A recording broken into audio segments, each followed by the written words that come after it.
Қаратөбе ауданы Аққозы ауылдық округіне қарасты Қоржын ауылы мінекей осы. Бұл ауылда 120 шақты үй бар, 600-ге жуық адам тұрады. Кешегі көктемгі су тасқыны кезінде ауылды түгелмен су алып кеткен есімізде. Қазіргі таңда ауылдың суы кепкен, адамдар ақырындап үйлеріне оралып, күнделікті күйбең тірліктеріне кірісіп жатыр.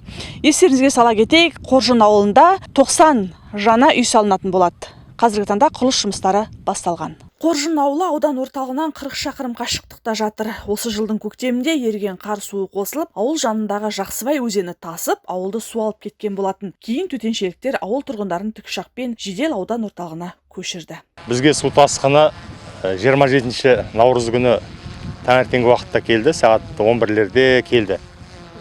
Сол 11-де осы мына тұрған бөгеттен асып түсіп, 4 сағаттың ішінде айналдырған ауылды түгелдей су алып болды.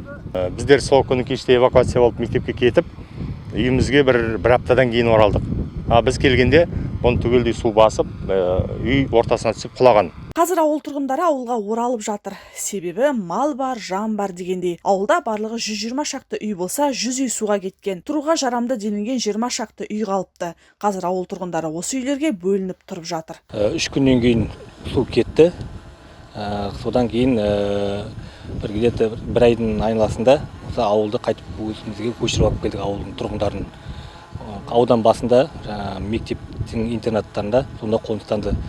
Қазіргі уақытта осы ауылымызда комиссия келіп бәрін тексеріп өтті, техобследование өтті, 90 үйінің құрылысы жүргізілетін болады.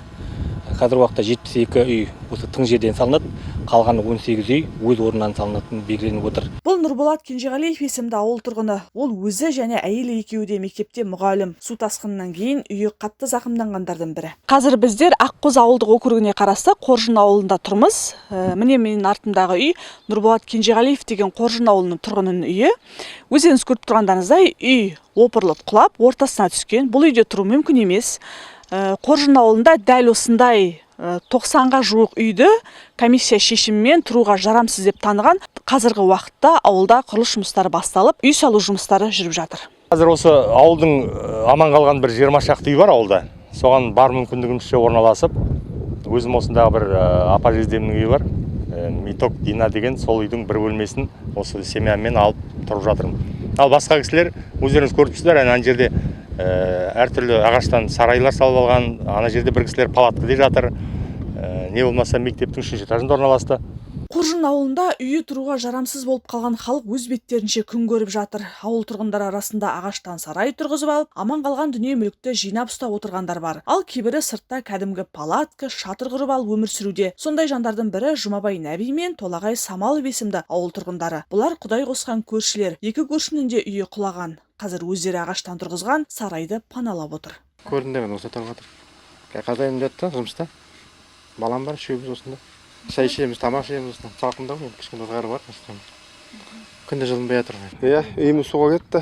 Сосын осындай сарайда тұрып жатыр. Әйбет кеш өзіміз осында тамақ ішеміз, жатарда мектепке барып жатармыз. Өзім қолдан салып алдым. Сол кеткеннен кейін 3-4 күннен кейін салдым. Отыратын жер жоқ болған. Мал далада. Несін төледі, шығындарын берді, кеткен малды. Сол жайлап жүріп жатыр, жағдайымыз осы. Үйлері суға кетіп, дүние мүлкі шашылып қалса да, қазақы қалпынан танбай, ауылға келген әр адамға құшағын жайып, дастархан ұсынатын Қаратөбе халқы бұл. Аққозы ауылдық округіне қарайтын Қоржын ауылында биыл 90 үй салынады. Қазір құрылысшылар үйлердің іргетасын құюға дайындық жүргізіп жатыр. Ауыл тұрғындары қара күзге дейін жылы, жайлы өз үйімізге кіреміз деп үміттеніп отыр. Жанат Көшкінбай, Батыр Жамилев, Жайық пресс ақпарат агенттігі.